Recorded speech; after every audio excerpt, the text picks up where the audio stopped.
C'est Ricoeur, le sportcaster chef. J'étais un cowboy célibataire. Cherche une femme pour Mariah. Ce soir, on répond à la question numéro 2 d'une série de 10 en 10 jours. 7h30 le matin, on pose la question. 19h30, on revient. Et la question est la suivante. Est-ce que la défensive des Cowboys de Dallas sera supérieure à celle de 2021 et ce cette année en 2022? La question se pose et il faut en parler.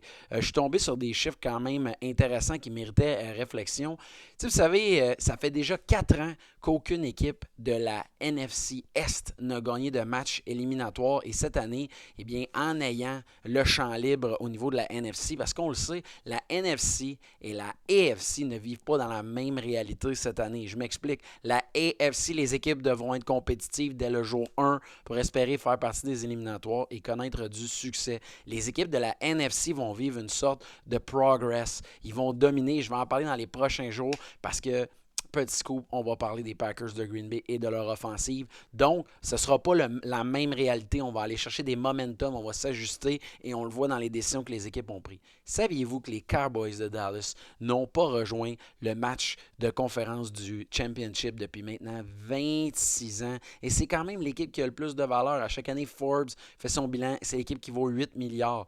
Moi, je considère qu'une équipe qui marque depuis 2 ans en moyenne 31,2 points, qui a 4 touchdowns par match depuis 2 ans et qui finit avec une fiche de 18-16 dans une division faible, il y a de quoi s'inquiéter. Et pourquoi je vous parle de ça, c'est que mon inquiétude, c'est qu'il n'y a pas beaucoup d'équipes plus serrées au niveau de leur division que les Eagles et les Cowboys. Et je trouve que les Eagles, dépendant de la qualité de jeu de Jalen Hurts, l'équipe commence à être beaucoup plus complète. Du côté de Dak Prescott, je constate qu'il connaît régulièrement des saisons du niveau pratiquement MVP, mais tout repose malheureusement sur lui. On l'a vu dans la deuxième moitié de saison en 2021, un ralentissement au niveau de la qualité de jeu. Et là, cette année, ben, il y a des blessures. Michael Gallup, le départ d'Amari Cooper m'inquiète. Je suis très high au niveau fantasy, au niveau de Dalton Schultz, et je pense qu'il va connaître une excellente saison parce que CeeDee Lamb va connaître une incroyable saison, mais il va être doublé régulièrement. Il faut en parler. C'est pourquoi je veux vous parler de la défensive parce que selon moi,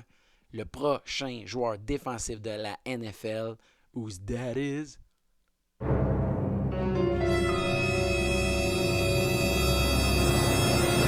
Micah Parsons est clairement le nouveau joueur efficace, le meilleur joueur défensif de la NFL. Et cette année, on devrait beaucoup plus le voir en mode pressure. Le gars qui a eu 13 sacs du corps l'année dernière, le numéro 11, va devoir connaître une saison incroyable. Mais on va se dire, les Cowboys, on a réalisé qu'ils sont troisième au niveau du cap space avec l'espace, ce qui veut donc dire que les Cowboys ont 21 millions de dollars de libre. Comment on explique ça quand l'équipe est à probablement un playmaker au niveau de la défensive, d'être extrêmement efficace et ne pas reposer autant sur l'offensive? On va parler, on aimerait ça cloner Micah Parsons. Il y en a beaucoup qui sont en amour et qui voient beaucoup de belles choses du côté de Trayvon Diggs qui a fait 11 interceptions, une première en 40 ans, mesdames, messieurs. Mais quand même, c'est à s'inquiéter parce que c'est une équipe qui accorde énormément de longs jeux et on joue beaucoup un football de rattrapage contre eux. Donc, ça m'inquiète. OK? Il faut en parler. Dan Quinn, l'ancien coach des Falcons d'Atlanta, est vraiment un coach intelligent avec une mentalité à avoir une défensive rapide. L'année passée, on parle de 34 revirements, mais c'est quand même inquiétant parce que les Cowboys sont l'équipe la plus pénalisée de la NFL et sont deuxième au niveau des unnecessary roughness qu'on appelle rudesse. Donc, ça va être à surveiller de leur côté. Je vais vous parler des joueurs que moi qui m'intéressent beaucoup, notamment l'arrivée de Dante Fowler qui s'est réuni pour la troisième fois avec Dan Quinn qui va aider à exercer de la pression, mais elle est là mon inquiétude. OK?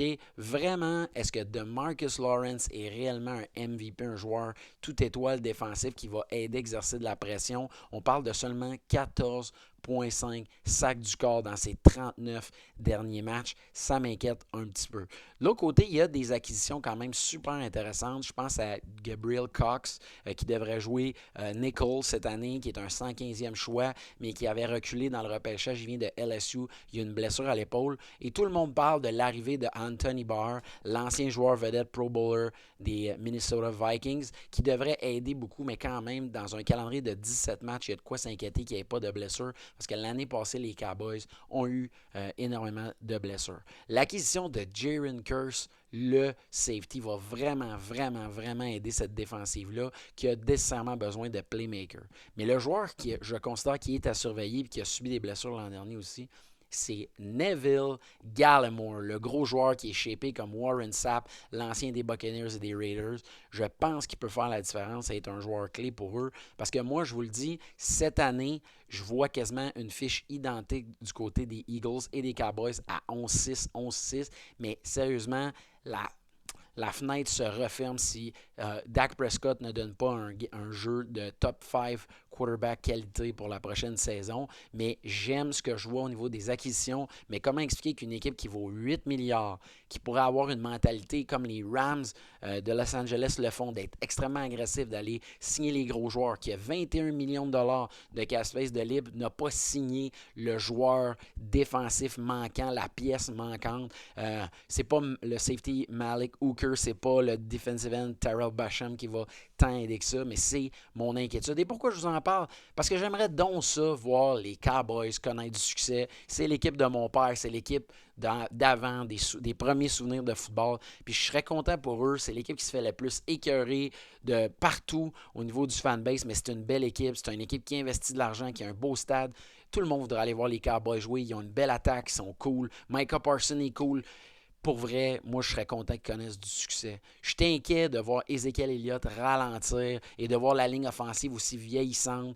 Dans le meilleur des scénarios, les Cowboys vont connaître une fiche de 11-6 et ce serait vu de façon positive. Dans le pire des scénarios, Dak Prescott se blesse.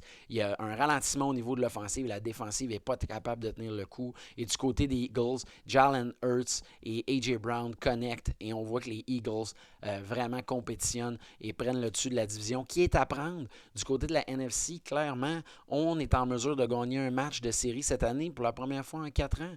Donc, c'est super important à surveiller et ça va passer par la défensive. L'offensive le sait.